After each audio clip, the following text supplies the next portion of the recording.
Mungu ametuita katika siku njema na ya baraka. Mungu ametupa wakati mwingine wa kuzifurahia baraka zake katika maisha yetu. Yeye ni mfalme wa wafalme, yeye ni Mungu wa miungu, yeye ni Bwana wa mabwana.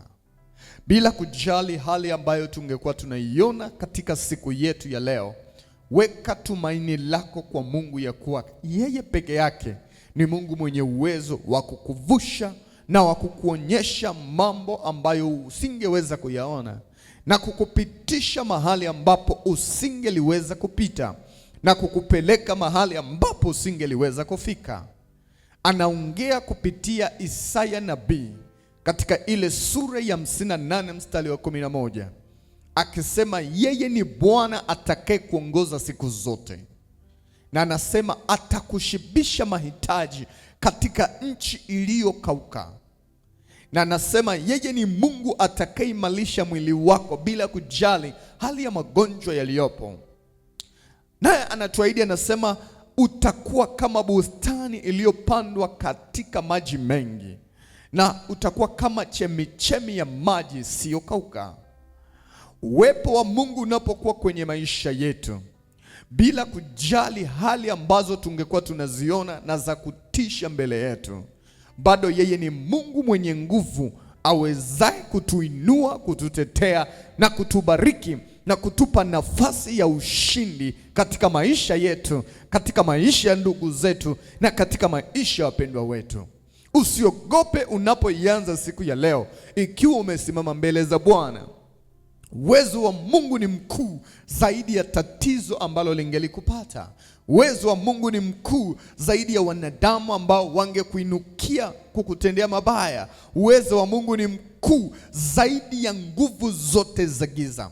Ikiwa kuna mahali kuna nguvu za giza na zimeandaliwa kukudhibiti, peke yake anaye Roho Mtakatifu na jeshi la malaika kwa ajili ya kukulinda wewe. Ahadi zake ni kweli na hazitabadilika.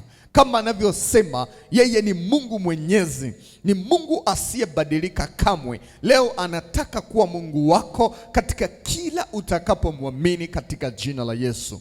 Yeye ni Mungu aliyejaa neema na rehema, anafurika upendo kwenye maisha yako, kukutendea yale yote ambayo yangekuwa ya kushindikana kwenye maisha yako.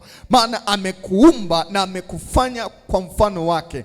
Wewe ni mtu maalum mbele za Bwana, na anakuzingatia na kukutazama kipekee kwa ajili ya kukustarehesha siku ya leo katika jina la Yesu wa Nazareti aliye hai.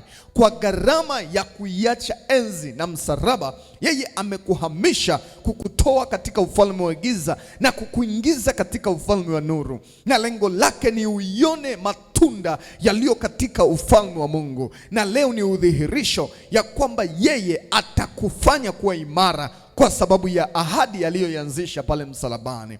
Ameachilia uzima wa milele ndani yako kwa sababu tu umemwamini. Na uwe na uhakika, haijalishi kuna mambo kadhaa yalikuwa yamekufa, ni ndoa yako, ni biashara yako, ni kibali chako, katika yeye kuna uzima, na siku ya leo anafanya jambo jipya. Kwa kuwa wewe uko ndani ya Kristo, anakufanya mtu mpya, tena mrithi wa ahadi zake zote.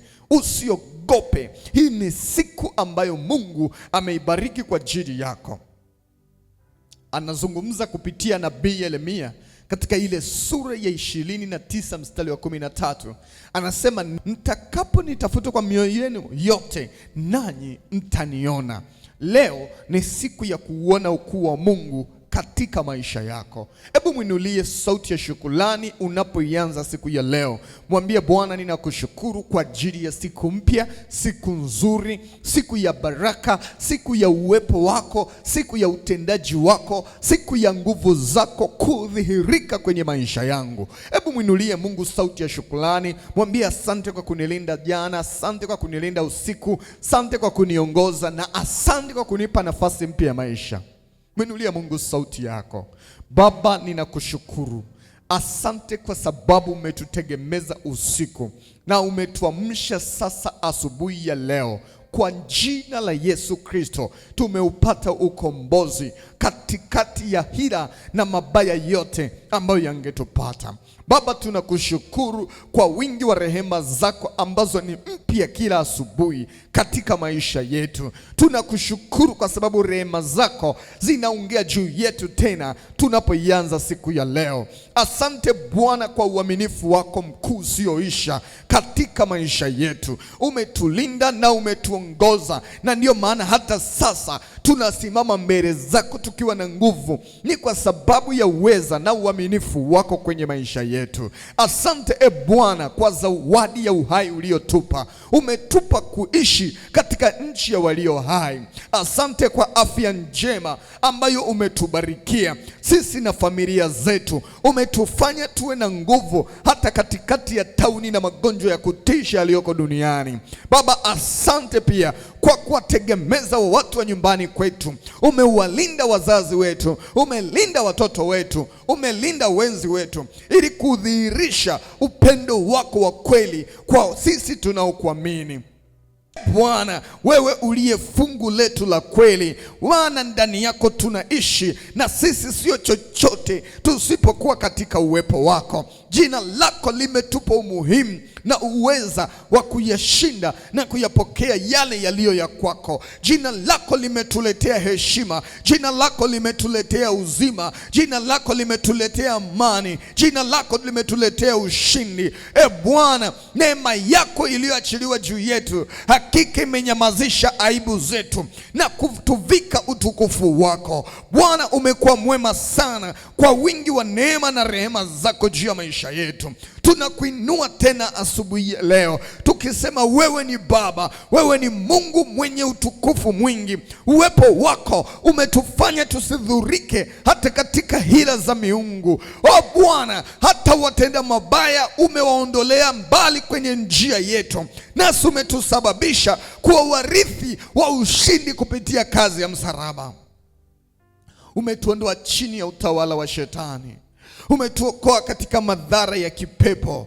Utukufu wako umetuweka mbali na hila za shetani. Umetupa kushinda kila hila za uharibifu. Umetupa kutawala na kuendelea mbele mahali ambapo adui angetuangusha. Hakika tunakiri asubuhi ya leo, hakuna mtakatifu kama wewe Bwana, hakuna mwaminifu kama wewe Bwana, hakuna anayeweza kulinganishwa na nguvu zako na utukufu wako na uweza wako unaoachilia kwenye maisha yetu. Wewe ndiwe Bwana, wewe ndiwe Mungu mkuu zaidi ya miungu yote ya dunia. Unatawala juu ya vyote na hakuna la kukuzuia. Bwana, leo tunakuita tena tunapoianza asubuhi ya leo, uwe mfalme maishani mwetu. Leo tunakuita Bwana, uwe muumbaji katika maisha yetu. Tunakuita Bwana, uwe msimamizi wa maisha yetu. Bwana, tunainua mikono yako tukijisalimisha kwako, tukikutaka na nguvu zako tunapoianza siku ya leo. Karibu na nguvu zako Bwana, utuongoze, utulinde na utuepushe na mabaya. Bwana, rehema zako ziongee tunapoianza siku ya leo, katika jina la Yesu, amen. Inua sauti yako, tangaza kuibariki siku ya leo. Biblia inasema katika kitabu cha Ayubu, je, wakati wa mapambazuko ulibariki siku yako? Ulinenea mema siku yako? Kile unachokitamka sasa, amini wewe kama mwana wa Mungu ndicho kinachoenda kutokea. Bariki siku ya leo unapoenda kazini, bariki siku ya leo unapoenda safarini, bariki siku ya leo katika kile unachokiendea. Najua wengi mnajua ratiba zenu zilizo mbele yenu siku ya leo. Inaweza ikawa ni fursa yako ya kuzibariki. Tangaza uwezesho wa kimungu katika eneo hilo. Biblia inasema aliyebarikiwa na Bwana hawezi kulaaniwa kamwe. Unapoibariki asubuhi ya leo, unatangulia hila zote za shetani mbele yako, na unatangulia utendaji wa nguvu za giza katika maisha yako. Unachokifanya wewe kwenye madhabahu ya Bwana, unachokifanya wewe kwa mbele za Mungu aliye hai, ndicho kinacholeta matokeo chanya katika maisha yako. Hebu ibariki siku ya leo. Bariki kazini kwako, bariki kwenye biashara yako, bariki watoto wako, bariki mume wako, bariki mke wako, bariki ndugu zako. Sema ninaibariki siku ya leo ikazae matunda. Naibariki siku ya leo ikazae afya njema. Ninaibariki siku ya leo ikazae kibali. Ninaibariki siku ya leo ikazae mtaji. Ninaibariki siku ya leo ikazae maono mapya. Ninaibariki siku ya leo ilete upendeleo wa kimungu. Acha iwe ni siku ambayo Bwana anaumba jambo kubwa katika maisha yangu. Kama wakati wa giza Bwana aliumba nuru, kama wakati wa ukiwa Bwana aliumba kila kitu kilichohitajika duniani. Yule Mungu aliyejitambulisha na anayejitambulisha kama Mungu asiyebadilika, ninaliitia jina lake asubuhi ya leo katika safari yangu ya kimaisha. Bwana, na haya ni maombi yangu, ninatangaza katika jina la Yesu, kazi za mikono yangu zimebarikiwa. Hazitazaa mapoza na hazitazaa uharibifu, hazitazaa hasara na hazitapoteza muda, kwa kuwa Bwana ndiye kanipanda hapo, nami nitapata faida sawa sawa na kusudi la Bwana.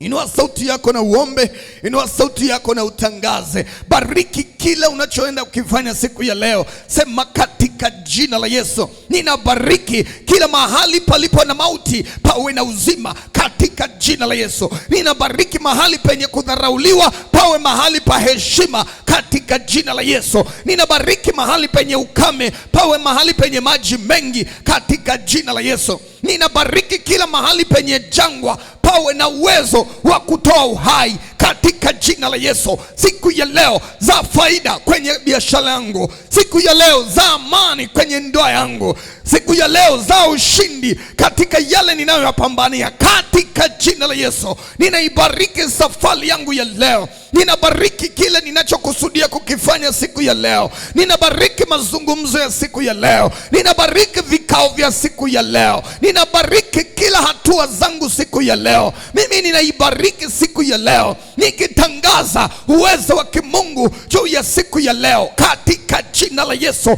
Katika jina la Yesu ninabariki kuingia kwangu na kutoka kwangu. Ninabariki kazi yangu, ninabariki watoto wangu, ninabariki mke wangu, ninabariki wazazi wangu katika jina la Yesu. Hawatazuiliwa maana wanapanda farasi wa Bwana, farasi mwenye nguvu za Bwana, naye atapita juu ya mabonde, naye atapita mahali palipoharibika, naye atawavusha upande wa pili katika jina la Yesu. Nabariki kila aliye na udhaifu, nabariki kila aliye na ugonjwa, nabariki na kila aliye na ukata tamaa, nabariki na kila aliyelaniwa katika jina la Yesu. Asubuhi ya leo natangaza baraka juu ya kila udhaifu, natangaza baraka juu ya kila kushindwa, natangaza baraka juu ya kila uharibifu katika jina la Yesu. Mimi ninakubariki mwanamke na mwanaume, yeyote uliyechungamanisha na ibada ya leo. Umekuwa chini ya laana muda mrefu, umekuwa chini ya kushindwa muda mrefu,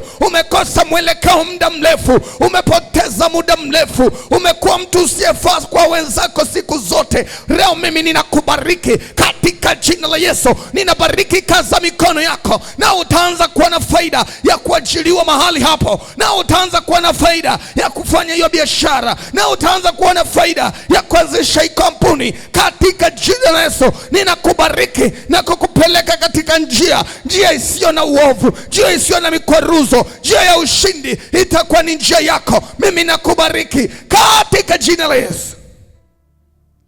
Bariki siku ya leo, bariki siku ya leo. Mimi ninakubariki wewe, mimi ninakubariki wewe, ninakubariki katika jina la Yesu. Pokea matokeo ya kimungu mahali ambapo ulikuwa unashindwa miaka yote. Yale yaliyoshindikana kwa miaka 10, acha leo yakafanikiwe. Acha yaliyopotea miaka mingi leo yatokee. Acha kibali kitokee, acha ustawi utokee, acha maendeleo yatokee, acha ushindi utokee unapoianza siku ya leo. Hii ni siku aliyoifanya Bwana ili uifurahie na kuishangilia.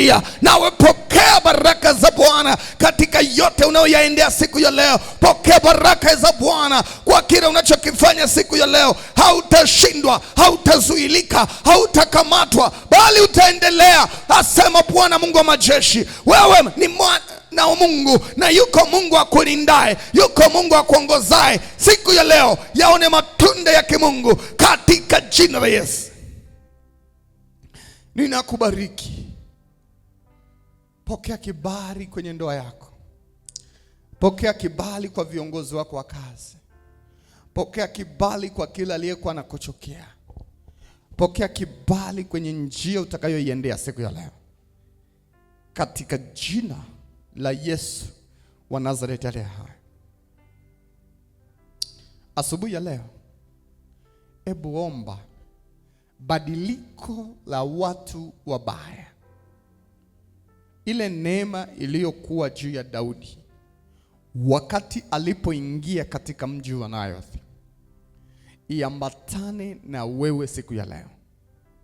Biblia inasema Daudi aliyekuwa na windwa na Sauli, aliyekuwa na windwa na majeshi ya Sauli miaka yote, alipoingia Nayoth na akiwa na Samueli nabii, kila mmoja alianza kuona ukuu wa Daudi. Alianza kuona uwezo wa Daudi. Ombea siku ya leo, Mungu awafunulie watu juu ya kile kilicho ndani yako. Hata ambao walikuwa na sababu ya kukuchukia, Mungu awape sababu ya kukupenda. Hata waliokuwa wanakukataa, Mungu awape sababu ya kukukubali. Hata waliokuwa wanaona haufai, Mungu awape sababu ya kuonyesha ya kuwa wewe una nguvu. Inua sauti yako na uiombee siku ya leo. Inua sauti yako na uiombee siku ya leo. Mwambie Bwana, naomba neema yako iwe juu yangu. Katikati ya wanichukiao, rehema zako ziongee. Katikati ya wanaonidharau, rehema zako ziongee. Katikati ya wanaonikataa, rehema zako ziongee. Tumaini langu ni wewe Bwana, na ndio maana ninakuinulia sauti asubuhi ya leo. Kumbuka rehema zako.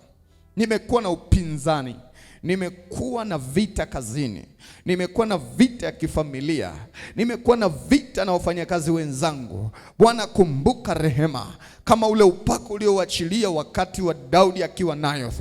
Uachilie asubuhi ya leo mimi niliyesimama mbele zako. Mwinulie Bwana sauti sasa.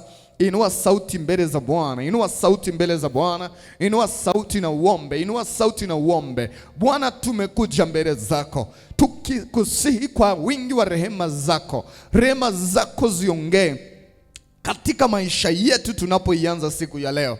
Kumbuka rehema zako. Tuhurumie Bwana. Tumekuwa watu wa kukataliwa, tumekuwa watu wa kutengwa, tumekuwa watu wa kuonekana hatufai, tumekuwa watu wa kuonekana hatuna umuhimu.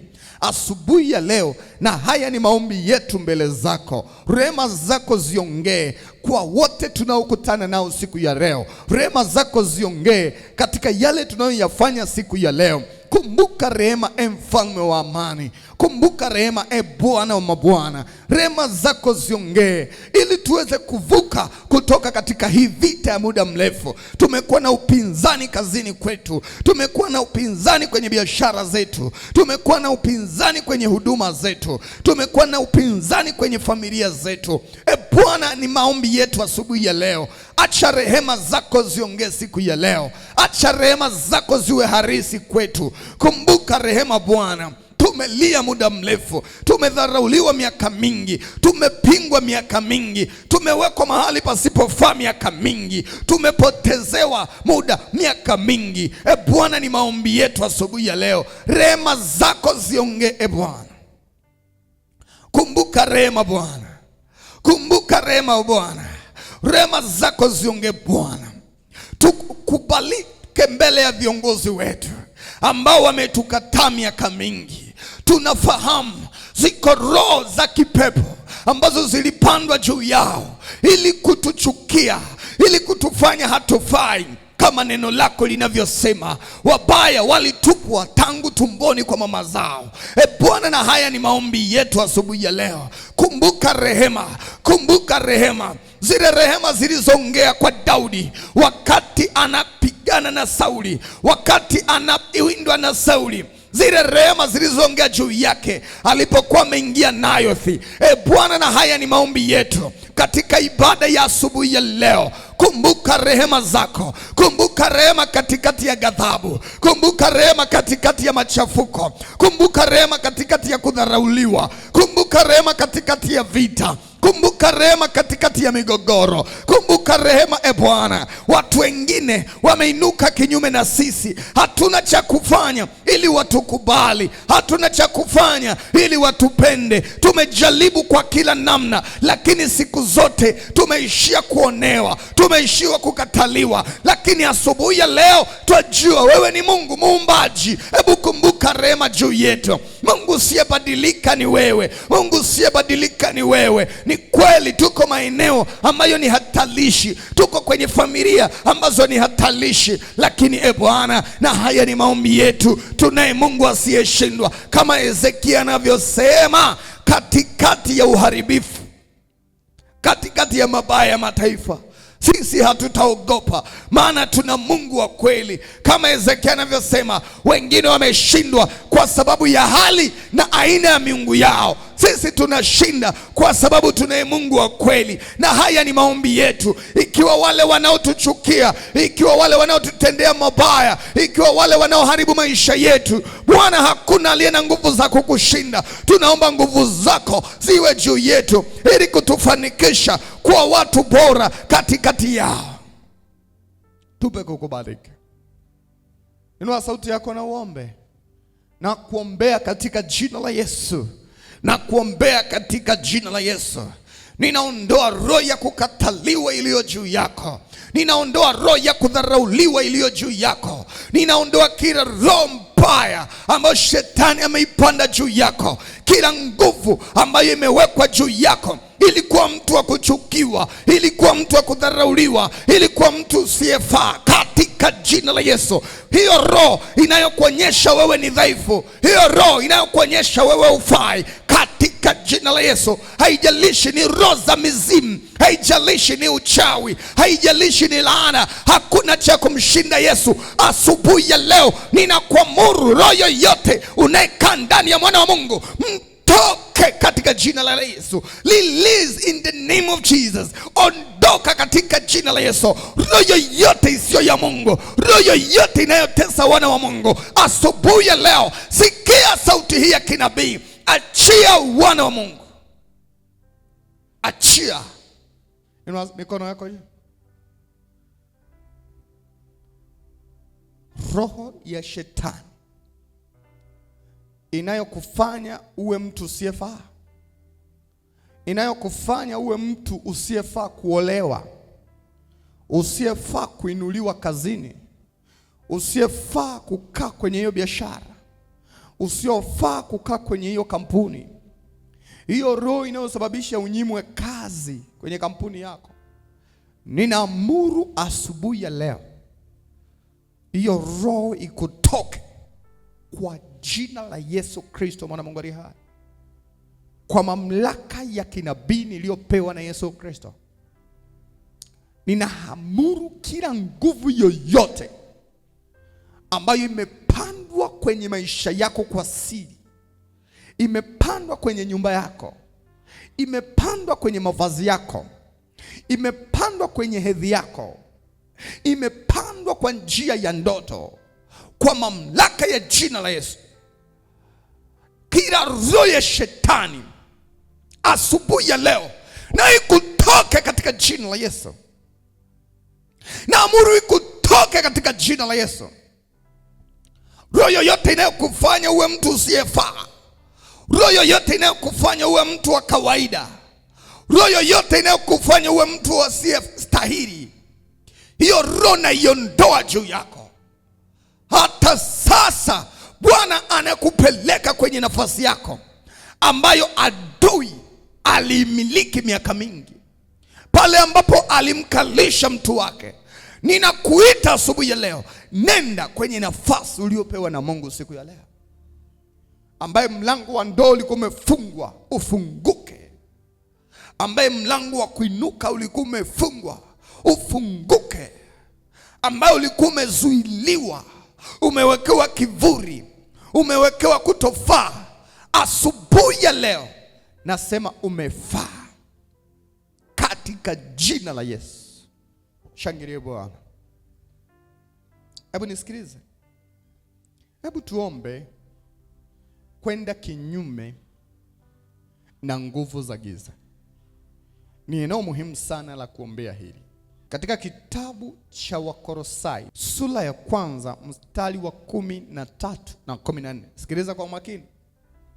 Ametuokoa kutoka katika nguvu za giza. Narudia.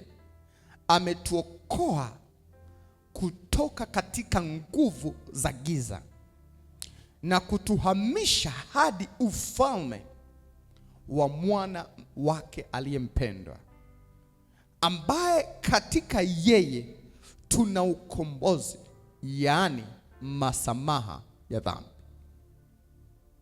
Sikiliza Biblia inachosema. Anasema hivi, ametuokoa kututoa kwenye nguvu za giza na ametuhamisha hadi ufalme wa mwana wake mpendwa. Na anasema alipotuingiza yeye kuna ukombozi, yaani msamaha wa dhambi. Nguvu za giza, mateso mengi yaliyo ndani ya mtu ni kutokana na tabia zake za zamani. Ndicho ambacho shetani hukitumia kumtawala mtu.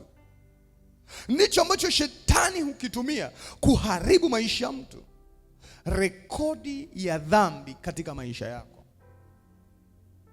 Sasa Biblia inakuja kutuambia katika kitabu cha Wakolosai sura ya 1 mstari wa 13 hadi wa 14 ya kuwa ametuokoa kutoka katika nguvu za giza na kutuhamisha hadi ufalme wa mwanae mpendwa.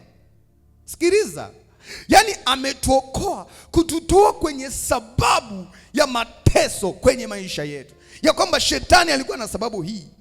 Shetani alikuwa na sababu ya kuua ndoa, sababu ya kuua uzao wako, sababu ya kuharibu mahusiano yako, kwa sababu ya historia yako ya zamani.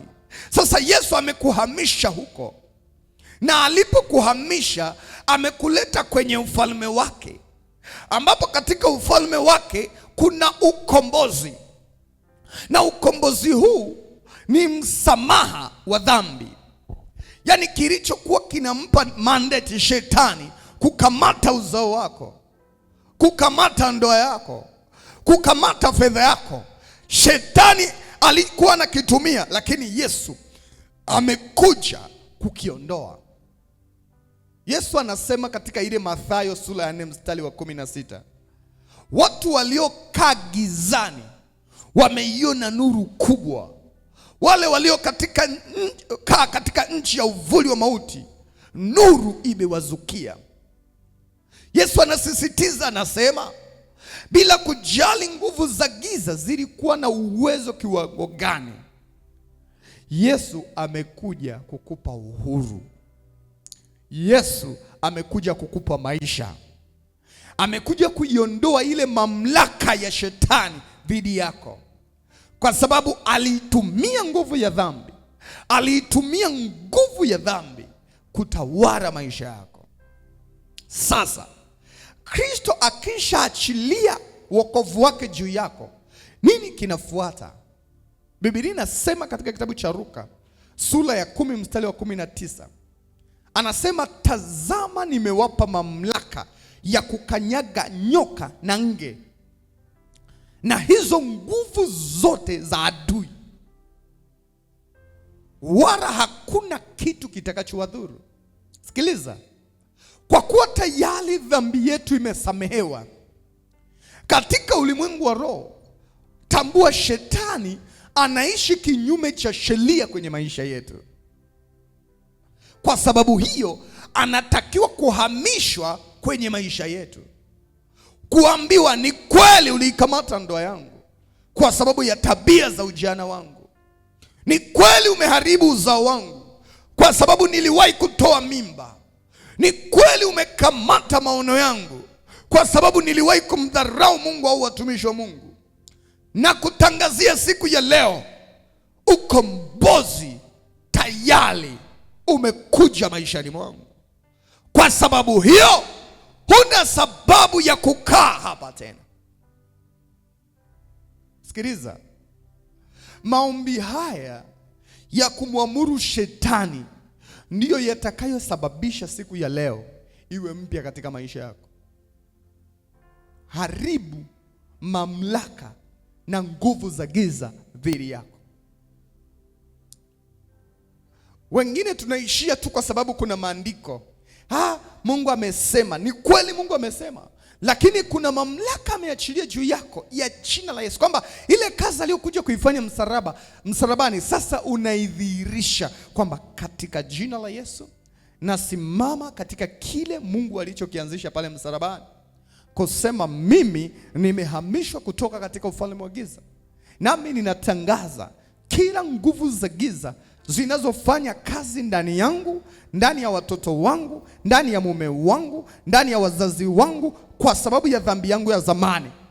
Hizi nguvu za giza kwa sasa zinaishi kinyume na sheria ya kimungu, zinatakiwa kutoka, maana ile dhambi iliyowaleta tayari imeondolewa juu yangu katika jina la Yesu. Hebu inua sauti, inua sauti, inua sauti, inua sauti na uombe, inua sauti na utangaze. Nenda kinyume na nguvu za giza zinazokamata maisha yako, zinazokamata uzao wako, zinazokamata ndoa yako, zinazokamata hatua inayofuata, katika jina la Yesu wa Nazareti aliye hai, katika jina la Yesu wa Nazareti aliye hai.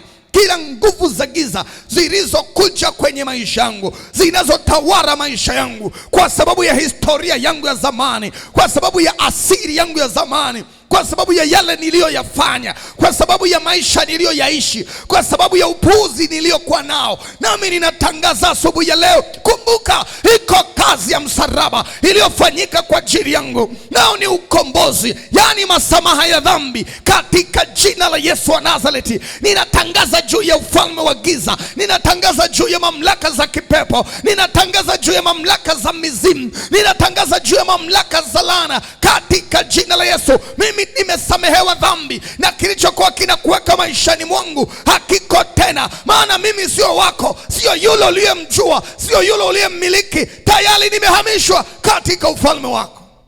Come on, pray. Omba. Tangaza, tangaza, tangaza.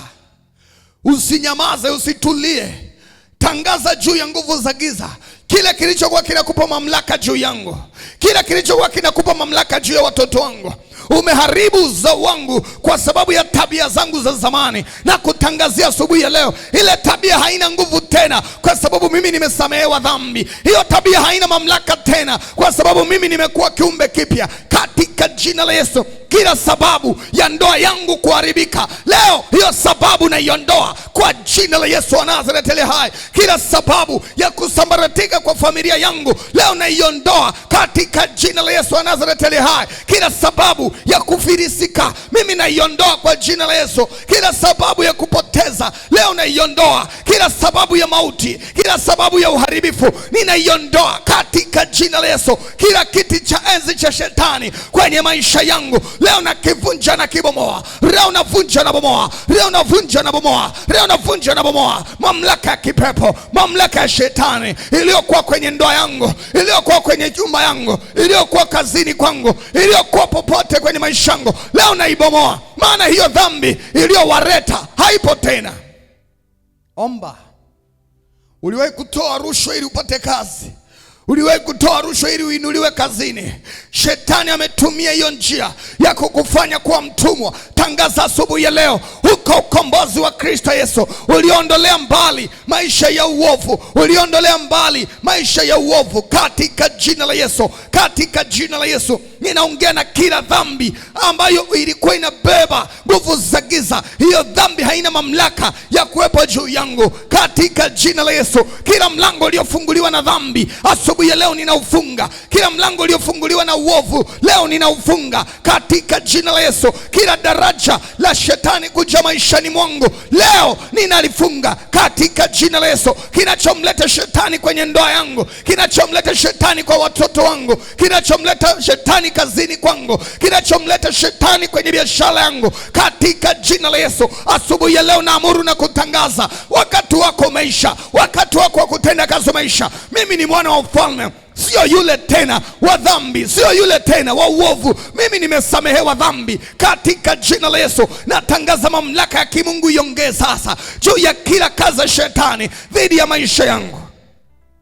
Inua sauti na uombe. Inua sauti na uombe. Inua sauti na uombe. Usitulie, usitulie.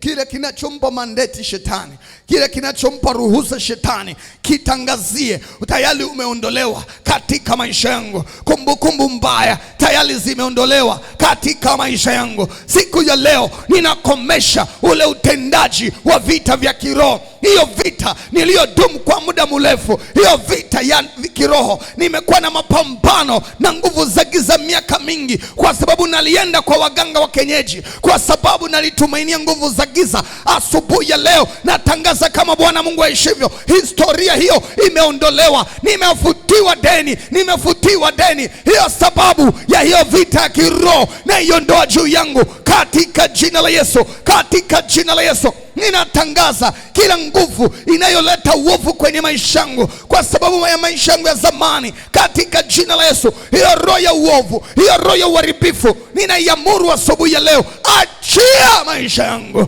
achia maisha yangu. Ninaondoa uovu katika jina la Yesu, ninaondoa uharibifu katika jina la Yesu. Ninatangaza asubuhi ya leo kila udhaifu ulio kwenye mwili wangu kwa sababu ya maisha yangu ya zamani, katika jina la Yesu leo navunja na kuharibu, leo navunja na kuharibu hiyo ngome ya mapepo dhidi ya maisha yangu katika jina la Yesu. Katika jina la Yesu ninaamuru kila giza katika maisha yangu, pokea nuru katika jina la Yesu. Ninaamuru kila sauti ya adui, nyamaza kimya katika jina la Yesu. Ninaamuru kila mbinu za adui, nyamaza kimya katika jina la Yesu. Ninaamuru kila milango iliyofunguliwa na adui, nyamaza kimya katika jina la Yesu. Ndio tangaza sababu ya mateso yako, sababu ya utasa wako, sababu ya kutoendelea kwako, sababu ya kutokujenga, sababu ya ndoa yako kutokuwa na amani. Yes, siku uliyofanya uzinzi ukiwa kijana mdogo, shetani aliweka adhabu ya kutateseka siku zote kwenye ndoa. Hiyo adhabu kwa sababu ya kutembea na mume wa mtu, kwa sababu ya kutembea na mke wa mtu, hiyo adhabu asubuhi ya leo imeondolewa tayari, kwa sababu ile dhambi imesamehewa. Asubuhi ya leo tangaza, tangaza, tangaza, sababu ya shetani maishani mwako haiko tena, sababu ya nguvu za giza maishani mwako haiko tena. Kwa sababu hiyo kila kiumbe cha kishetani, kila kazi ya shetani, kila mbegu ya shetani, hama kwenye maisha yangu, hama, hama. Inua sauti, inua sauti na uombe. Ninainua sauti asubuhi ya leo kwa kila mmoja uliyejiunga pamoja nami asubuhi ya leo. Kila sababu ya shetani kukamata ndoa yako, kila sababu ya shetani kuharibu ndoa yako, haijalishi kuna dhambi ulifanya, haijalishi kuna dhambi ilifanywa na mwenzi wako, asubuhi ya leo natangaza hiyo vita ya ndoa imenyamaza kimya kwa sababu ya msamaha wa dhambi uliotolewa na Kristo Yesu kwa kulipa gharama ya hiyo dhambi uliyoifanya zamani, katika jina la Yesu.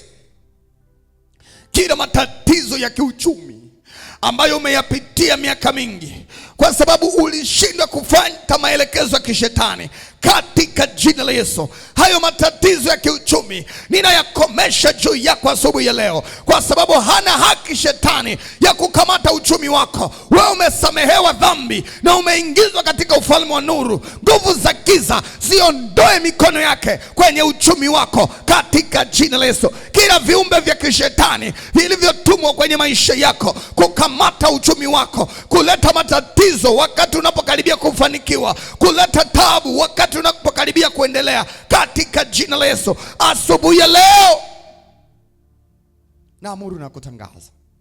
naamuru na kutangaza sababu ya uchumi wako kuharibika, sababu ya uchumi wako kudolola, iondoke asubuhi ya leo katika jina la Yesu wa Nazareti aliye hai.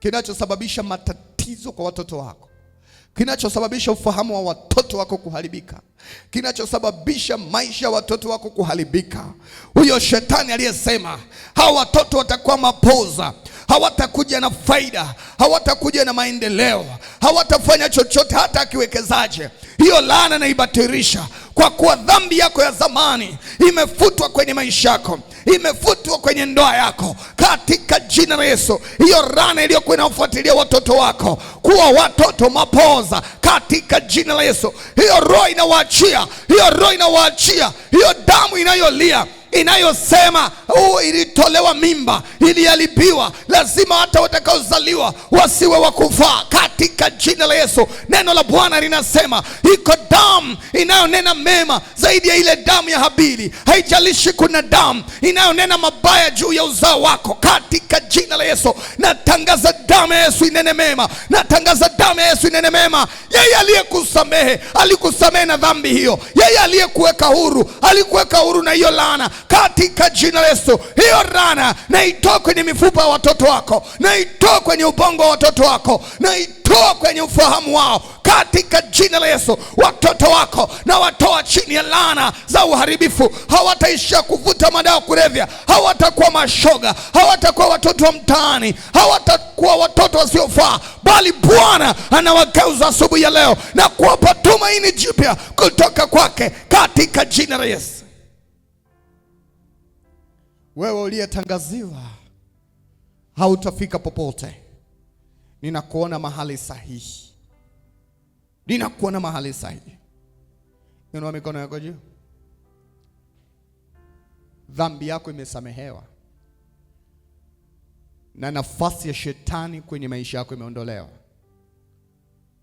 Nami asubuhi ya leo narudisha kila kilichoibiwa maishani mwako, kila kilichoharibiwa kwenye maisha yako, kila kilichoondolewa kwenye maisha yako.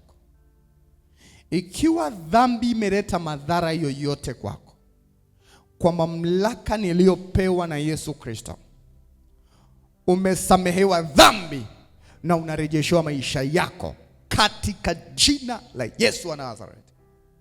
Kila ambacho shetani aliua kipokee uhai asubuhi ya leo. Kile shetani aliondoa kirudishwe tena kwenye maisha yako. Ninakubariki mwana wa Mungu, kama mtu uliyepokea Yesu kwa Bwana na Mwokozi wa maisha yako. Ninakuondoa chini ya laana za urithi, laana ya dhambi, laana ya makosa isiwe na nguvu juu yako katika jina la Yesu wa Nazareti aliye hai. Ninakutangazia unapoianza siku ya leo, ondoka katika miondoko ya uovu katika jina la Yesu. Ninakufunika kwa damu ya Yesu. Nguvu za giza hazitakuona, maana kilichokuwa kinakuonyesha kimeondolewa kwa damu ya Yesu. Nenda ukastawi hata mahali palipokuwa na ukame. Nenda ukajulikane hata mahali ulipokuwa haufai. Ninakubariki katika jina la Yesu na kukupa maisha mapya katika Kristo Yesu. Na kila lililo bora linapandwa juu ya maisha yako, na kila lisilo stahili linaondolewa maishani mwako. Acha ufurahie wokovu wa Bwana kuanzia siku ya leo katika jina la Yesu. Watoto wako wameondolewa katika madhara ya nguvu za giza. Badiliko la kweli linatokea kwa uzao wako. Badiliko la kweli linatokea kwa mume wako. Badiliko la kweli linatokea kwa mke wako. Badiliko la kweli linatokea kwa wazazi wako. Ile kazi ya msalaba imeziondoa kazi zote za shetani maishani mwako. Nenda ukafanikiwe katika jina la Yesu. Hebu inua sauti. Hebu sema, Bwana Yesu, ninakushukuru kwa maisha mapya. Asante kunipa maisha mapya, maisha ya utakatifu. Ninakukubali leo uwe Bwana na Mwokozi wa maisha yangu. Kwa kuwa umenisamehe dhambi, naomba Roho wako Mtakatifu ili anipe nguvu ya kushinda dhambi milele na kutembea kama mtu wa asili yako Mungu. Ninakukaribisha Bwana katika maisha yangu, mwamba wa wokovu wangu, katika jina la Yesu. Amen. Umesamehewa dhambi na usitende dhambi tena, yasije yakakupata mabaya zaidi ya haya. Kila dhambi unayoifanya inampa uhalali shetani kukutawala. Kila dhambi unayoiishi inampa shetani nguvu ya kuharibu maisha yako. Na usizoee kusema nitatenda alafu nisamehewe, kwa sababu hatusamehewi kwa sababu tumetaka kusamehewa, ila tunasamehewa kwa sababu Mungu amekubali kutusamehe. Paulo anasema msimrudishe Yesu msalabani mara ya pili, kwamba usiwe mtu wa kuishi katika dhambi ukitarajia kusamehewa. Jifunze kuishi katika ufalme wa Mungu. Badilisha mfumo wa tabia zako uwe sawa na mwana wa Mungu. Ishi tabia za kiungu ambazo zitakufanya usiwe na sababu ya kuona aibu. Kuwa mtu wa haki, kuwa mtu wa kutenda mema. Ufalme wa Mungu umefunuliwa ili wewe uwe mrithi katika ufalme huu. Na nafasi yako katika Mungu ni bora kabisa. Hata kama ulikuwa unajiona dhaifu, watu walio na Mungu hawakose ushuhuda. Hebu asubuhi ya leo niendelee kuzungumza na wewe pale nilipoishia jana, juu ya upako wa Gosheni. Kama ni mara yako ya kwanza kunisikiliza, Mungu huwa anatupa neno kwa kila mwaka. Na lengo la Mungu kutupa neno huwa ni kutuonyesha mbele yetu kuna nini, ili tuweze kuwa makini. Na mwaka huu unahitaji watu walio tayari katika Mungu. Mwaka huu unahitaji watu ambao watatambulika ni watumishi wa Mungu. Usalama wetu utategemea mahusiano tuliyonayo na Mungu. Na ndio maana watu wengi wako kwenye wokovu, lakini watapoteza sana mwaka huu. Wataharibikiwa sana mwaka huu kwa sababu ya utambulisho wao katika Kristo Yesu. Moja kati ya mambo ambayo Mungu anatarajia kutoka kwetu ni kulisimamisha kusudi lake kupitia maisha yetu. Nimeona watu wanaoshindwa kumtumikia Mungu na wakipambana kukamilisha maono yao. Mwaka huu mtu mwenye tabia hii unaweza usifike mbali. Katika kipindi ambacho nimemtumikia Mungu, moja kati ya mambo ambayo huwa nashangaa ni watu wanavyoondoka kuiacha dunia bila kujali wana nini, bila kujali mipango walionayo, bila kujali kile wanachotaka kukifanya. Maisha yetu yamepimwa na Mungu. Na sababu ya maisha yako ndiyo inayokufanya uwe hai na mwenye nguvu. Nini kinamfanya Mungu akulinde? Ni jinsi unavyolitimiza kusudi lake. Katikati ya dhoruba, nini kitakufanya uwe imara? Katikati ya uharibifu, nini kitakufanya uwe imara? Uwepo wa Mungu hautakuja kwako mpaka wewe uwe mwana wa Mungu. Biblia inazungumza ahadi nyingi za utendaji wa Mungu katika maisha yetu, lakini ahadi hizi zinaletwa kwa sababu sisi ni watumishi wa Mungu. Mwaka huu sijaribu kujipigania mwenyewe, maana utashindwa na kushindwa. Mwaka huu pambana kuwa rafiki wa Mungu. Biblia inasema yale mambo ambayo Mungu anaenda kukufunulia wewe unayempenda hajawahi kufunuliwa kwa mwanadamu yeyote. Macho hayajawahi ona, masikio hayajawahi sikia, hayajawahi kuingia kwenye moyo wa mwanadamu, lakini kwako anakufunulia. Wewe mtu ambaye umekuwa dhaifu, Mungu anakutia nguvu. Sasa katika mwaka huu wa Gosheni ni kipindi ambacho tuna uhitaji wema wa Mungu katika maisha yetu mahali tulipo. Nilisema neno Gosheni katika tafsiri ya kiroho linawakilisha kuhifadhiwa na kuongezeka, kwamba Mungu anafanya kazi ya kukuhifadhi wakati wengine wanapitia changamoto, na Mungu anakupa ongezeko wakati hakuna tumaini. Jana tuliangalia katika kitabu cha Mwanzo sura ya 47 mstari wa 27.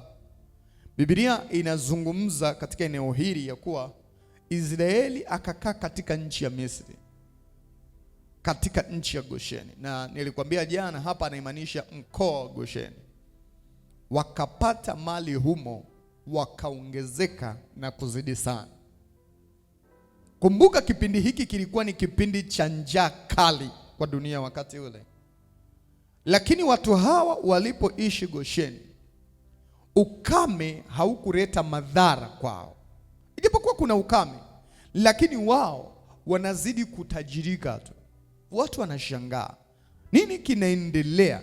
Ni kwa sababu ya mahali ambapo Mungu aliwaweka. Na wakati ambao Mungu alikuwa anashughulika kuwatoa katika ile nchi ya Misri, ilitakiwa nchi ya Misri ipigwe ili kila mmoja aliye na mtumwa wa Kiyahudi akubali kumwachia. Lakini mapigo haya hayakufikia ule mkoa wa Gosheni. Mungu akawahifadhi watu wake. Sasa katika Zaburi ya kwanza mstari wa kwanza hadi wa 3 nasema, heri mtu yule asiyekwenda katika shauri la wasio haki, wala hakusimama katika njia ya wakosaji, wala hakuketi barazani pa watu wenye mizaha, bali sheria ya Bwana ndiyo impendezayo, na sheria ya Bwana ndiyo huitafakari usiku na mchana. Katika mstari wa 3 anaongea kitu cha ajabu sana. Anasema hivi, naye atakuwa kama mti uliopandwa kando kando ya vijito vya maji, uzao matunda yake kwa majira yake, wala jani lake halinyauki, na kila alitendalo linafanikiwa. Sasa katika eneo hili tunaanza kushangaa kile Zaburi anachoongea katika maisha yetu, kwamba kuna sababu kubwa ya sisi kufanikiwa, kustawi, kuendelea, kuhifadhiwa katika nyakati ngumu. Na jambo la muhimu sana linalosababisha tuwe watu hawa ni juu ya mahusiano yetu binafsi na Mungu wetu. Mahusiano yangu na Mungu ndiyo yatakayosababisha kulindwa na Mungu katika nyakati hizi. Mahusiano yangu na Mungu ndiyo yatakayofanya mimi kuimarika wakati wengine wanashuka. Ndiyo yatakayosababisha mimi niendelee mbele wakati wengine wanashindwa.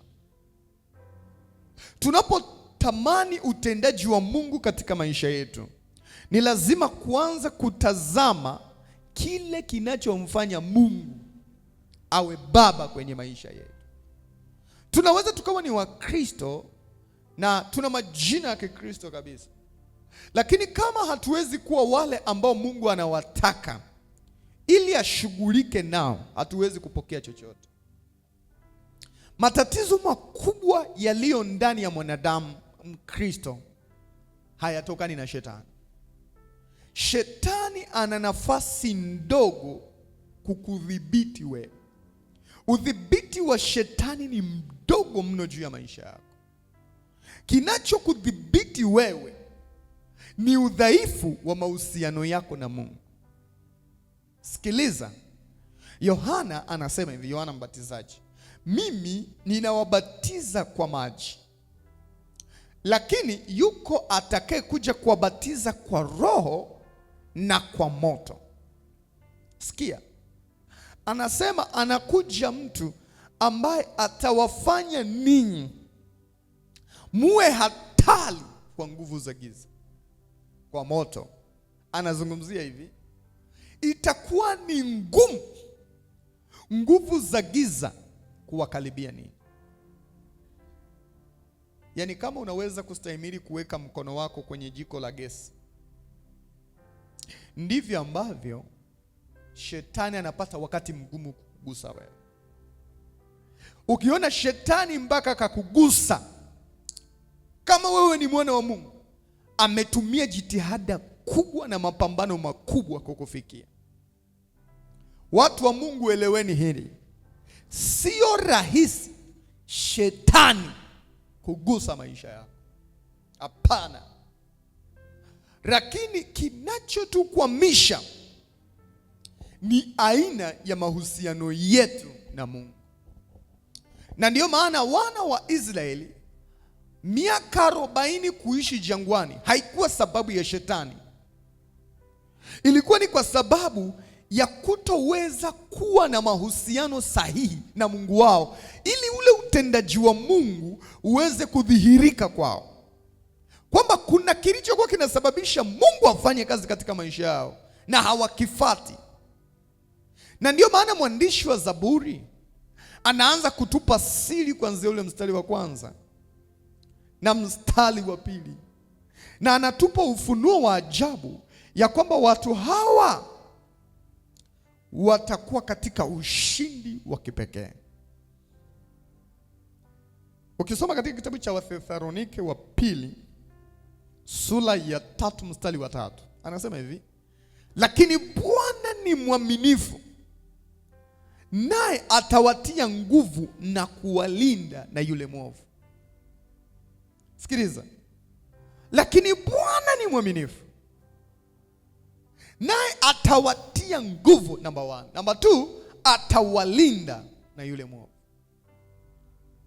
Biblia inatupa wazi ya kutokushindwa kwa sababu ya nguvu za giza, kutoharibikiwa kwa sababu ya nguvu za giza, kutopoteza kwa sababu ya nguvu za giza. Biblia inatupa nafasi ya Mungu akiwa upande wetu,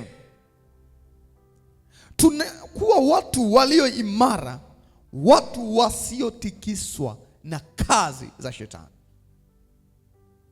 Tunaweza tukawa na mapambano mengi ya maisha yetu, tukasahau nafasi ya Mungu katika maisha yetu.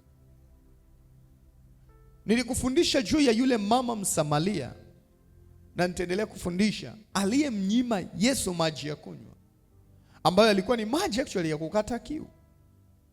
Lakini Yesu anamwambia, kama ungalijua unayemnyima maji ni nani, usingejaribu. Maana yeye umnyimae maji, ndani yake kuna maji ya uzima. Kuna watu walikuwa hai na walikuwa tayari wamekufa. Kuna watu wana macho na walikuwa vipofu. Kuna watu walikuwa kwenye koma na tayari wana nguvu. Kuna watu walikuwa wanatokwa na damu wamepona. Anamwambia, na wewe mama bado una shida, huwezi kukaa kwenye ndoa. Laiti ungejua karama ya Mungu, ungelikuja kwangu. Katika mwaka huu wa 2026, simama kumtumikia Mungu. Ninajua kuna watu wamesimama vizuri sana mwaka jana. Unajua mwaka jana ndo nimetoka Mtwara kuja Arusha, na mwezi wa 11 tulianza kutengeneza mahali hapa kwa ajili ya ibada. Niliona watu wengi wanaofanya kazi kwa bidii kumtumikia Mungu mpaka tumefikia tulipofikia. Wengine walitoa fedha zao zilizokuwa muhimu kwao. Unaweza ukaona maisha yao yanang'aa, yanastawi, yanaendelea mbele, ukafikiri tu wana bahati. Matokeo yoyote utakayoyaona kwenye maisha yako yanaletwa na mahusiano yako na Mungu. Na watu wengi wanapambana na matokeo ya kifedha, lakini kuna matokeo ambayo Mungu ana vitu vingi vya kukupa zaidi ya fedha. Ana uzima, ana nguvu, ana vitu vingi vya kukupa zaidi ya fedha. Kama unatarajia kila fedha ndiyo nguvu zako, umepotea. Sikiliza, Mungu ana vitu vingi vya kukupa. Ana uzima. Hivi nafikiri nikifa leo watoto wangu watalelewa na nani? Mungu ananihurumia kwa sababu nimeonekana ninajali kile anachokifanya, na anahurumia uzao wangu, ananipa maisha hata kama nilitakiwa kuishia mwaka jana au mwaka huu. Kwa hiyo maisha yetu yanaanza kulindwa na kuongozwa na Bwana kwa ajili ya umuhimu tulionao kwa Mungu. Wakati mwingine wewe ni mwanamke umeolewa, mume wako haelewi kwa habari ya sadaka, lakini hajui kama usipofanya hivi Mungu hatakuwa upande wako. Tumia akili. Tembea na yule akulindaye, simama na yule akulindaye. Mimi nakuhakikishia kabisa, kama umekuwa ukifuatilia profesi zangu, wakati nasema ni mwaka wa kupanda mlima wa marudio, na sasa hivi nasema ni mwaka wa Gosheni, huwa sibahatishi. Nilikwambia kuna watu wao wananiuliza, mbona pastor unatoa unabii mgumu? Mbona tukisikia manabii wengine wanatoa faraja kwa mwaka, wanasema ni mwaka wa kutajirika, mwaka wa kuendelea mbele. Huwa nasema sitoi unabii wa kukufurahisha wewe, kwa sababu mimi ni mjumbe wa Bwana. Siko kwa lengo la kukumotivate kwamba nikuonyeshe unaenda kushinda alafu mwisho wa mwaka unakuta ugumu huko pale pale. Hatutabiri mambo kwa ajili ya kukufurahisha. Tunazungumza kile Mungu anachotuonyesha. Siku ya leo, hebu weka maisha yako kwa Bwana.